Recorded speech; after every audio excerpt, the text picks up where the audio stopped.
पर एक वर्ड लगाइए, आइजाया, यशाया की किताब 55 अध्याय और उसका 8 और 9। पहले 8 लगाइए।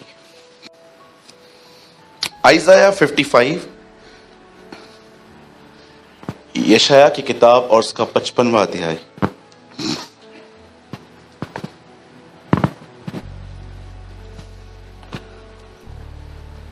ओके, जब तक प्रोजेक्टर पे आ जाए मैं आपके लिए पढ़ लेता हूं 8वां वचन। क्योंकि यहोवा कहता है, मेरे विचार और तुम्हारे विचार एक समान नहीं हैं, और न तुम्हारी गति और मेरी गति एक सी है। यहां देखिए, गति का मतलब होता है चलन, स्पीड। ओके, परमेश्वर इस वचन में कहता है कि आपके और मेरे ख्यालों के बीच में थोड़ा सा डिस्टेंस है, और आपके रास्ते और मेरे रास्तों में चलने में भी डिस्टेंस है। अब ये डिस्टेंस देखो कितना है। नेक्स्ट वर्ड, क्योंकि मेरी और तुम्हारी गति और मेरे और तुम्हारे सोच विचार में आकाश और पृथ्वी का अंतर। See the distance. जितना आकाश और स्वर्ग, इस बीच में फासला है। अगर आपको नहीं पता कितना फासला है तो मैं आपको एक गुजारिश करता हूं, ऊपर जाइए और छलांग लगाइए, तो आपको पता चल ही जाएगा कि कितना डिस्टेंस है। उसके बाद लिखा गया है आकाश और पृथ्वी का अंतर है। आइए, मैं चाहता हूं आप बड़े ध्यान से अब सुने।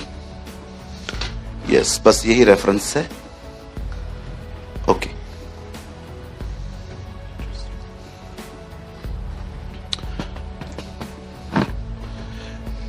जीवन में ऐसी बहुत सारी घटनाएं होती हैं, या ऐसे बहुत सारे टाइम्स आते हैं जब माइंड बिल्कुल ब्लैंक हो जाता है।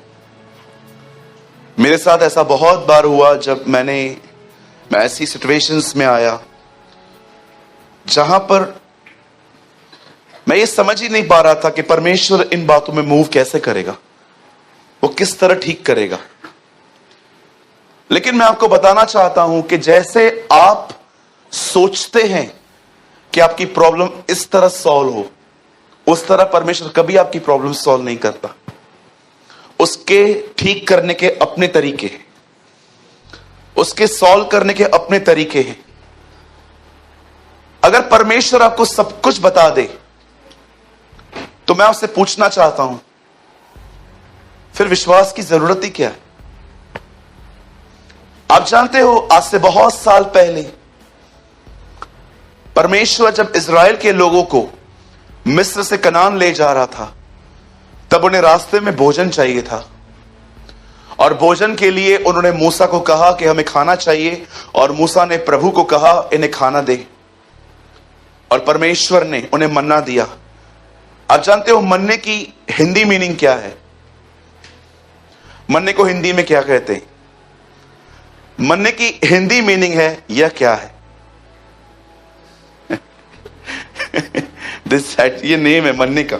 मन्ने का अर्थ होता है, मन्ने का अर्थ है ये क्या चीज है। क्योंकि इजराइलियों ने जब पहली बार इस चीज को अपने हाथ में लिया, कहा ये क्या है, तब वहां से इसका इनाम पड़ गया था, ये क्या है, दैट्स कॉल्ड मैना। और आप जानते होंगे परमेश्वर ने साफ उन्हें कहा था कि 6 दिन तुम बटोरना, पर अंतिम दिन सबत के लिए तुम छोड़ देना। आप जानते होंगे कुछ लालची लोग भी थे उनके बीच में, जो नेक्स्ट डे का भी बटोर के लेके आते थे। होते ना लालची। बहुत लोग लालच की व्याख्या नहीं समझ पाते हैं। लालच होता क्या है?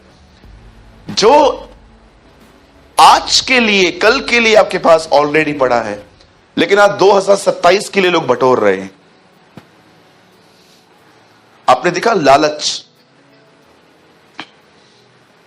बहुत लोग लालची हैं इन दिनों में, स्वार्थी भी हैं। जितना दो कम नहीं पड़ता है, पूरा नहीं पड़ता है, और चाहिए और चाहिए और चाहिए और चाहिए। और कुछ लोग तो इस सोच में चलते हैं बहुत पैसा मतलब जिंदगी बहुत अच्छी है। यीशु ने कहा मनुष्य का जीवन उसकी बहुतायत से नहीं चलता। अगर आपको लगता है मेरे पास बहुत पैसा होगा तो मैं बहुत आशीषित जिंदगी जीऊंगा, सब ठीक होगा, ये वो, यीशु ने कहा पृथ्वी पर अपने लिए धन, प्रभु अपने लिए नहीं बटोरूं तो दूसरों के लिए। आप जानते हो इस अंतिम समय में प्रभु अगर किसी को भी अमीर करेगा तो किसी मकसद से करेगा, आपके लिए नहीं करेगा। अगर आपके लिए कर रहा है, यू आर इन डिसेप्शन, आप डिसीव हो रहे हैं। अगर आपको लगता है ओ मुझे मुझे मुझे मुझे, इस लास्ट डेज में ये सुलेमान के दिन नहीं है, ये कलीसिया के दिन है। सुलेमान ने अपने लिए बटोरा था, लेकिन ये लास्ट डेज चर्च के लिए हैं। 19वीं सदी में एक परमेश्वर के दास ने कहा, अगर मैं नोहा के दिनों में होता तो मैं अपनी पूरी जिंदगी नोहा के साथ खड़े होके उसे लकड़ियां काट काट के देता कि जा अपने जलियान में लगा दे। पर उसने कहा मैं उस समय में नहीं रह रहा हूं, मैं इस समय कलीसिया के युग में रहता हूं, मैं अपना सब कुछ कलीसिया को बनाने में लगा दूंगा। यीशु ने कहा अधर्म के धन से मित्र बनाओ, ताकि जब वह जाता रहे तो तुम्हारा स्वागत अनंत निवासों में हो। अधर्म का धन, कितने लोग हैं जो ये बात जानते हैं, पैसा मित्र बनाने के लिए मिलता है।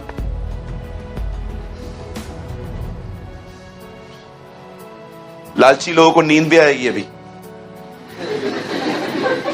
ये सारी बातें ना कोई सुनना, पैसे देने नगला है, पैसा देने की बात मत करो इधर। मैं आपको पैसा मुझे देने के लिए नहीं कह रहा हूं, मैं आपको पर्पस बता रहा हूं। लालची लोगों जिनको लगता है कि पैसा पैसा पैसा हो, कुछ लोग हौड़ में रहते हैं सारा दिन। आप जानते हो इस अंतिम समय में अगर खुदा आपको अमीर करेगा तो किसी वजह से करेगा। और मैंने बहुतों को देखा है जिन्होंने बटोरा है बटोरा है बटोरा है बटोरा है बटोरा है, और एक दिन उनको खुशी मिली है, इतना पैसा, और मैंने देखा है वो चले गए दुनिया से। उनका बेटा आज ताश खेल रहा है। किसके लिए बटोरा था आपने? जब परमेश्वर देखता है ना, इस अर्थ पे एक फेथफुल ऑफिस बन रही है।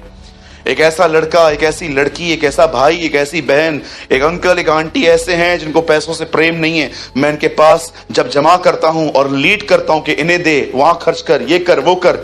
जब परमेश्वर देखता है ना, ये फेथफुल ऑफिस बन रही है, परमेश्वर उस आजू बाजू उसके जमा कर देता है।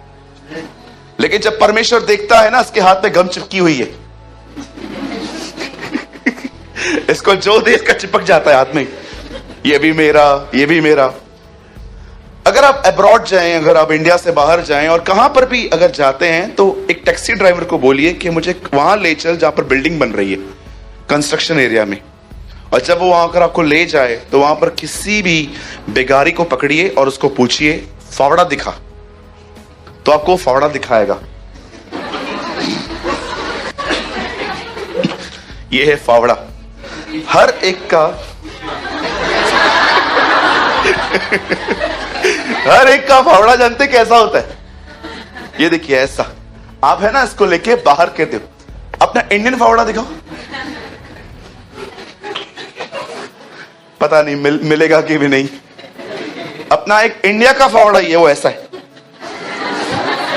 ये भी मेरा, ये भी मेरा, ये भी मेरा, ये भी मेरा। एक भाई ने मुझे कहा, मैं हर दिन दुकान पे जाता हूं और ऐसे दुआ करता हूं, पिता मैं प्रार्थना करता हूं आजू बाजू आगे पीछे जितने भी लोगों की दुकानें हैं उनके सारे कस्टमर मेरे पास आए। मैंने कहा बेशरम व्यक्ति, तुझे शर्म नहीं आती ऐसी दुआओं? ये अपना इंडियन फावड़ा, सब मेरा, ये भी मेरा, ये भी मेरा, ये भी मेरा, ये भी मेरा। दूसरे की बीवी मेरी, उसका पति मेरा। हाँ करते ना, हटा दे, मुझे हंसी आ रही है। यू नो, तो वचन लगा, वचन लगा लीजिए। ये कैसे फावड़े हैं हमारे पास, सब मेरा, सब मेरा, सब मेरा, सब मेरा। लिखना नहीं आता, कॉपियां फ्री में मिले फिर भी लेते हैं।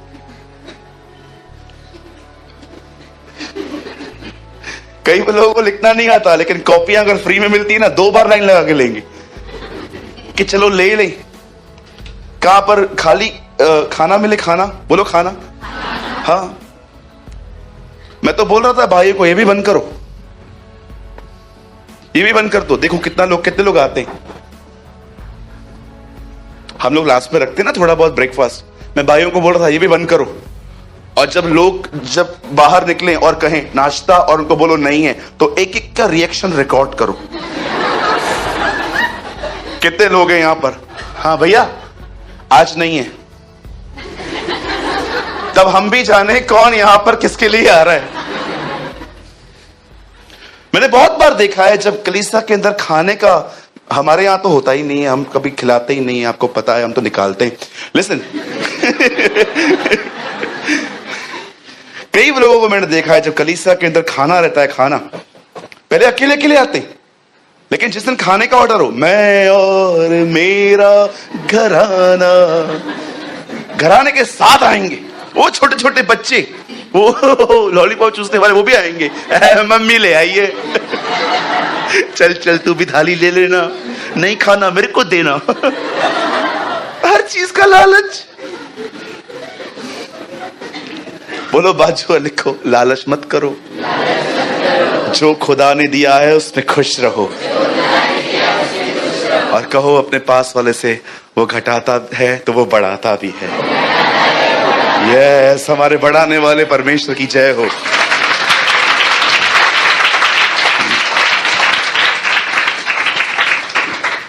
कई बार हमें लगता है कि परमेश्वर हमारे प्रॉब्लम्स को हमारी तरह सॉल्व करेगा जैसे हम चाहते हैं, लेकिन मैं आपको समझाना चाहता हूं, अगर परमेश्वर आपको सब कुछ दिखा दे तो क्या फायदा।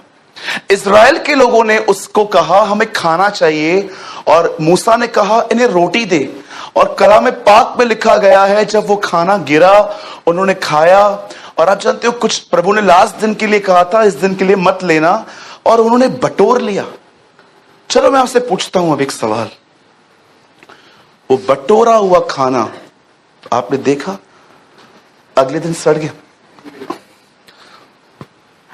कभी आपने सोचा है मेरे जिंदगी से सड़ने की बदबू क्यों आती है? अगर कभी भी आपकी जिंदगी से सड़ने की बदबू आए तो उसका कारण है आप आज में नहीं कल में जी रहे हो। That is the reason.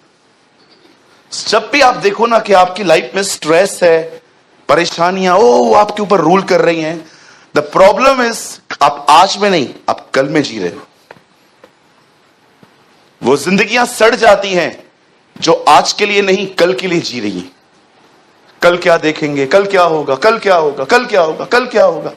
भाई तू कल भी आज के लिए ही बोल रहा था। आज पैसा है खाने के लिए, हाँ है। लाइट चल रही है, हाँ है। शॉवर था वॉशरूम में, अरे मस्त था। कल भी होगा, कल भी होगा। अब मैं चाहता हूं आप सब उस विषय को जिसको लेके आप बहुत सोचते हो सामने लेकर आओ।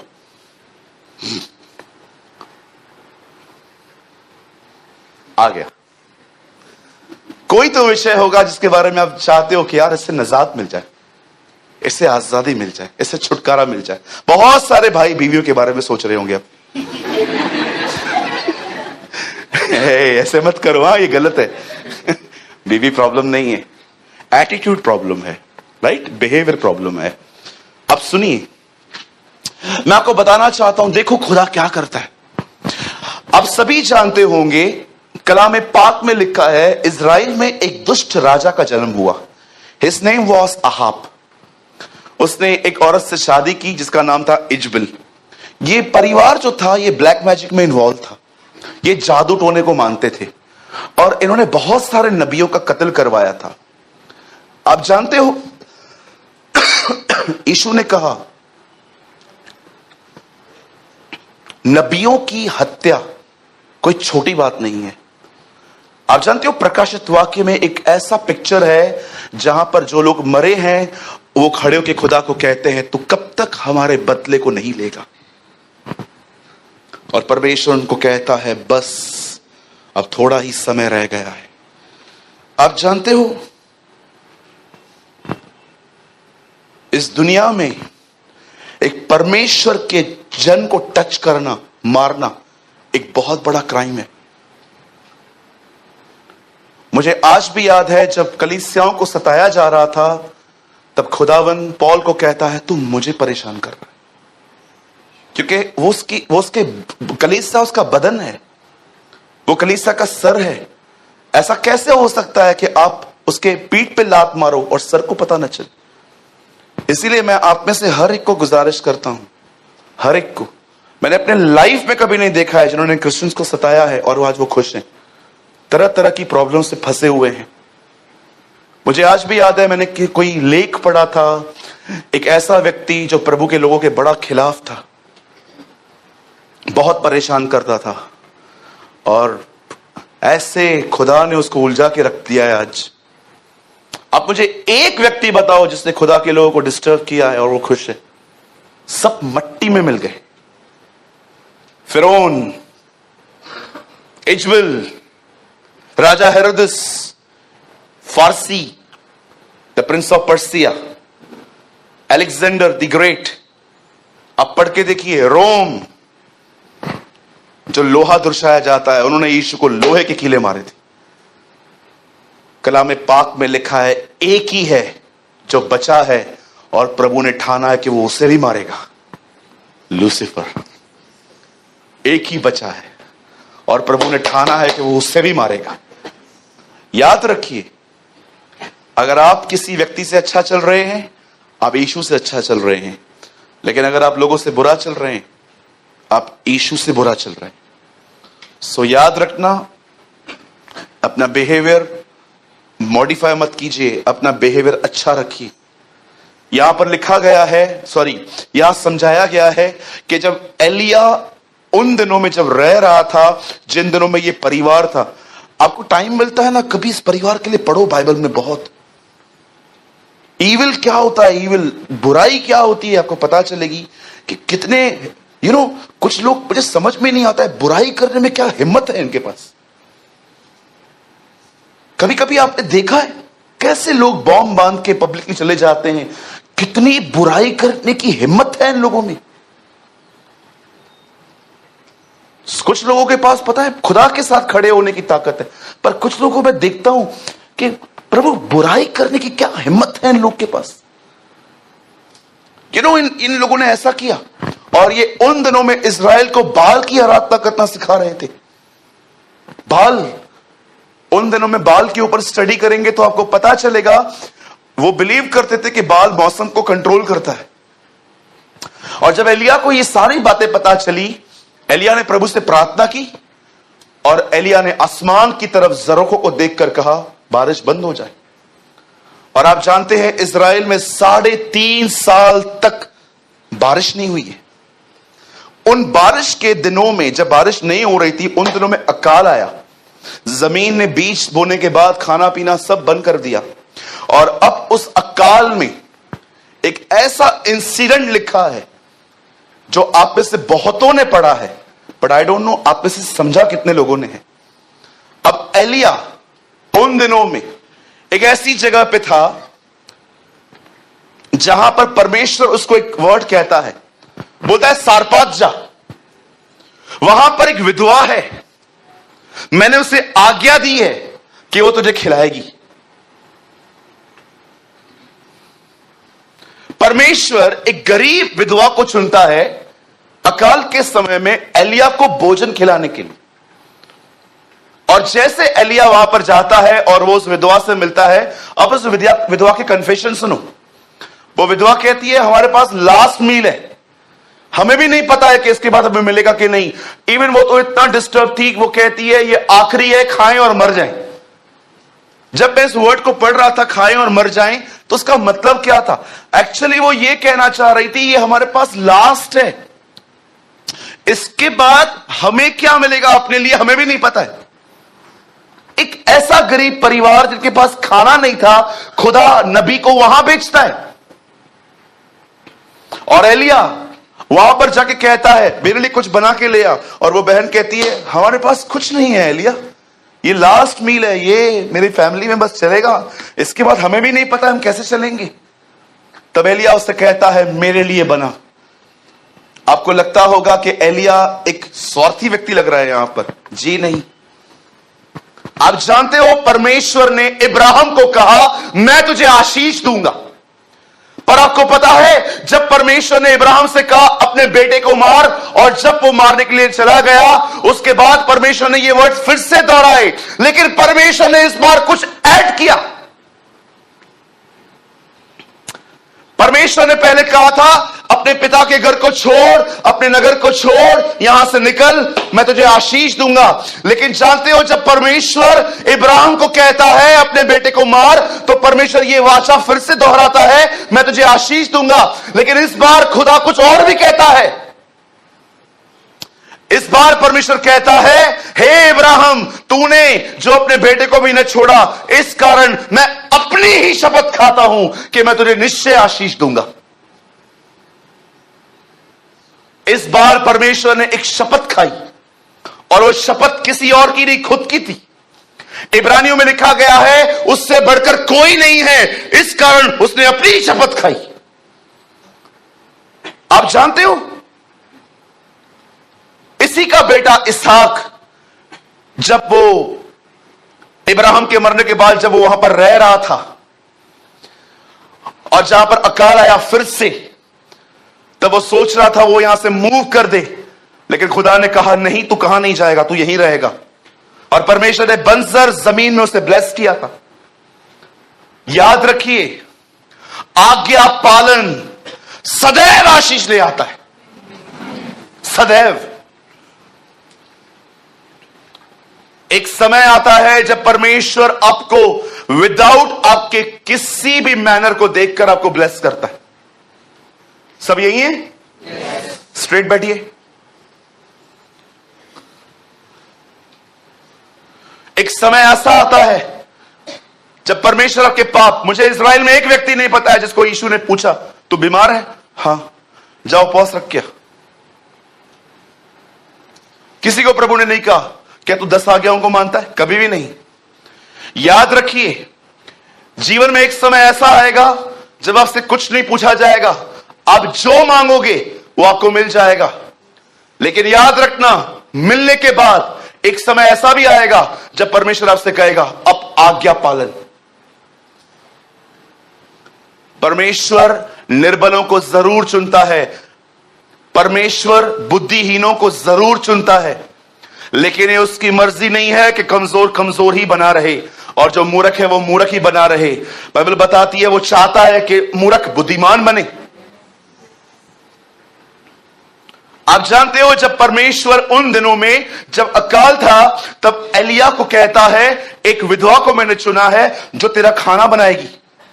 और जब वो उस विधवा के पास पहुंचता है और उसको कहता है मेरे लिए खाना बना, तो वो कहती है हमारे पास नहीं है, हमारे पास लाश भोजन है, हमें भी नहीं पता है कि इसके बाद हम खाएंगे कैसे।